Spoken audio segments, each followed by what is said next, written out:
And welcome to the Writer's Life, place where I forgot to plug in my mic. Take two. Welcome to the Writer's Life, place where you get the sight, sound, smells, taste of my particular writer's life, and where you get the truth about the writer's life, my writer's life, anyway. Subscribe if you haven't already. Push the like button and tap the bell for notifications so that you don't miss out on one single exciting video. Don't forget to go to the store, www.vincandrew.com, vincandrew.com, for all your thriller needs. This month we're featuring, every 2 weeks, a new American crime story book, about 120 pages, each one of them. And then at the end, they'll be collected into one single exciting volume. Right now they're in ebook and paperback. And at the end, when the big volume comes out, it'll be in audio too. Heck of a story. If you like Ozark, if you like Breaking Bad, that is definitely for you. And it's a quick read. Anyway, so the other day at one of my locals, a friend of mine owns one of them and owns this particular local, I should say. And there's nobody really in the bar, and so she likes to chat it up. And so she comes up to me and she's like, so I've like rediscovered Virginia Woolf, and she's like, do you read Virginia Woolf? And I'm like, no, it's boring, because I find it boring. I have read some, and she was just like, well, she's like a feminist hero of mine, and I said, well, she hated Hemingway, and called him, and the bartender the owner, I should say, automatically said, well, he was a misogynist. And I'm like, all right, here we go with the labels. I'm like, well, how much have you read? And she just kind of said, like, she kind of got busy with something else, right? So I could tell, like, she hadn't really read them. But people automatically attach these labels to things nowadays. You have to belong to, your things are so tribal now. Like, they put you into categories, and everybody stands with their own tribe. And I actually was, when we had a minute again to talk, I came back and I said, like, if anything, I associate Hemingway with androgyny. She was like, what? What are you talking about? I said, well, first of all, I'm friends with family members, and they're all great people. And I said, second of all, which has nothing to do with androgyny, by the way, but this does. And I said, one of Ernest Hemingway's three sons was a transvestite, and he eventually had the surgery. And the man who was considered one of the most macho creatures on earth at one point, 30s, 40s, 50s, was really, really good about it with him. He could have been like, you're not my son anymore, and kicked him out or something like that, but he was really good to him. If anything, Hemingway said to him, we are a strange tribe, Gig. That was his nickname. Greg Hemingway, they called him Gig. And you can get more of this. Actually, check out the interview I did with John Hemingway, Gig's son and Ernest's grandson, and you'll find out more about this, because he wrote a spectacular book about all this, which I read like one Christmas, like from cover to cover in like 2 hours, called Strange Tribe. There you go. So like, I was explaining this stuff to her, and she was just kind of like jaw to the floor.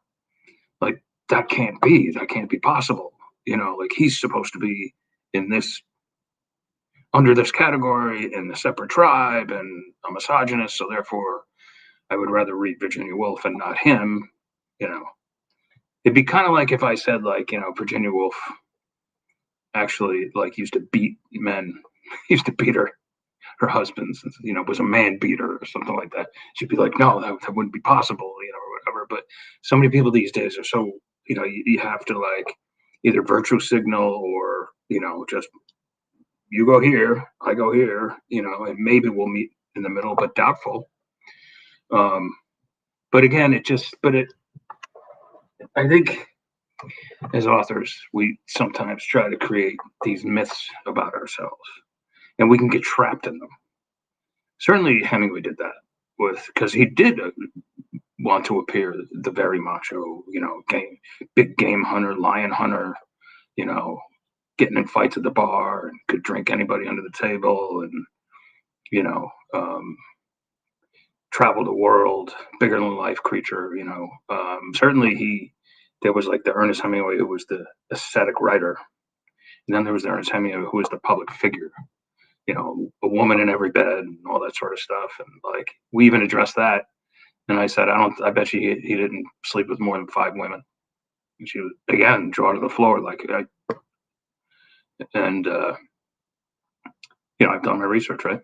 Read the books, and so like I had her over a barrel on this one, but she's a smart lady. I'm sure if we were talking about something else, she'd have me over a barrel. But in any case,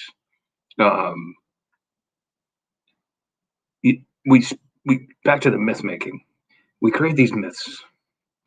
I don't know if I have done any of that, but I've certainly presented myself as like more tough guy and adventurer. But I feel like I live up to it as well, although when that bar fight usually does come, something more times than not on the bad end of it, but you have to take your licks. But I like that. I like that whole myth of the tough guy writer kind of thing. That appeals to me. I know it's not like woke or any of that stuff, but I hate that shit anyway. So good on me, right? Then there was like Hunter Thompson. He presented himself as this like always on drugs and drinking all the time, and like wake up, drink a pint of whiskey, and like eventually get to the typewriter. But I remember an actor who had gone to his home like on a Wednesday, gone to Thompson's home, knocked on the door. It was John Cusack. Okay. Right around the time he did The Grifters. So let's see, Hunter Thompson would probably have been about my age, 57, 58, 59. And definitely old enough to know better, but definitely young enough to still be getting screwed up all the time, right? With chemicals and drink. And somehow Hunter must have been up because either he came to the door or somebody was like, Hunter, come here, maybe his new wife or whatever. And he's like, hey, John Cusack, what do you want? Because he was probably working.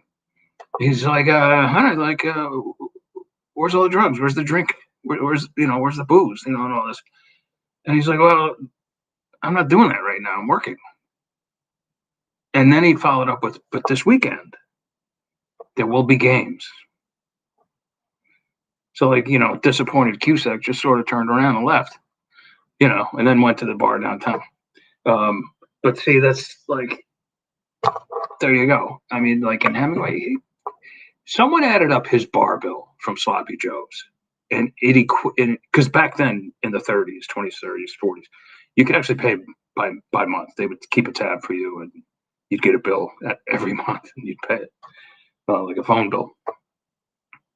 And it equated to something like 3 drinks per day. 3. And then he'd go home, have dinner, and he would have wine with dinner. But that was it. And then he'd get in bed, read, and get up at dawn the next morning to what he said, bite on the nail. Because writing was difficult for him. It wasn't as easy as it is for me. It was harder for him, but he was still prolific, or he could have been a lot more prolific if he wanted to be. But he had his wife's money for a while, so it wasn't like he needed the money. Later on, when they got divorced, he needed the money, and he actually did start becoming a little more prolific. He had to, because he had like a child support payment that was just out of this world for those days, something like $600 a month in like the 40s, which would equate to something like what? I don't know, like $4,000 in this year maybe $5,000 a month now or something. Anyway, I'm getting ahead of my skis on that one.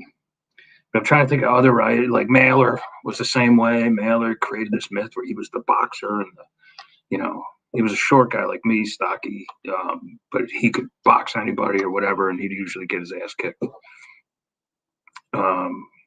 Capote, portrayed himself as just this socialite man about town. He had a parties in New York City that, like, if you weren't invited to them, well, then you just weren't with the in crowd.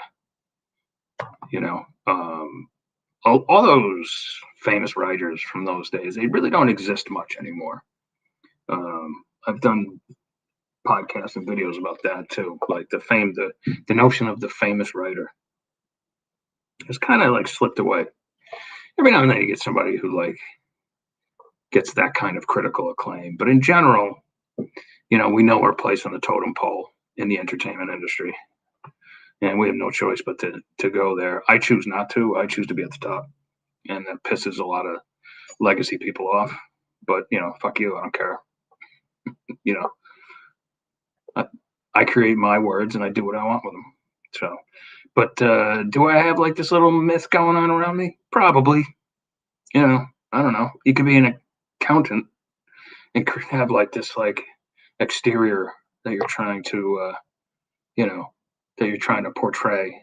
This sort of false exterior, I guess you would say.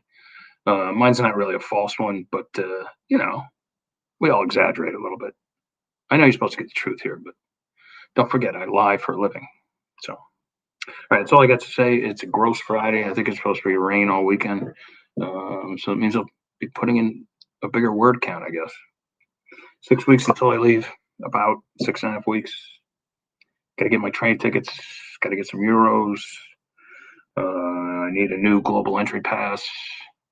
Got my ride set up to JFK. Got my plane ticket.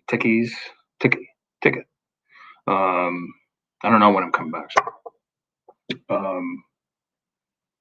Got my living quarters in a very nice section of Florence.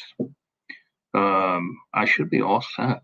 Can't wait for the food alone. The food and the Prosecco alone. Can't wait. All right. I will talk to you guys. Probably not tomorrow unless there's a Black Swan event, like another war breaking out. That'll come to you on Sunday. I'm not sure who my guests are next week. Let me just check real quick for you. I know I have somebody. I got Frank Theodat on the 24th. I don't really have anybody next week, so I'm probably going to, if you're out there watching this, I'm probably going to be calling on one of you to stop by and entertain the audience. All right. I hope you guys are all having a great Friday, and I will check with you Sunday, if not sooner.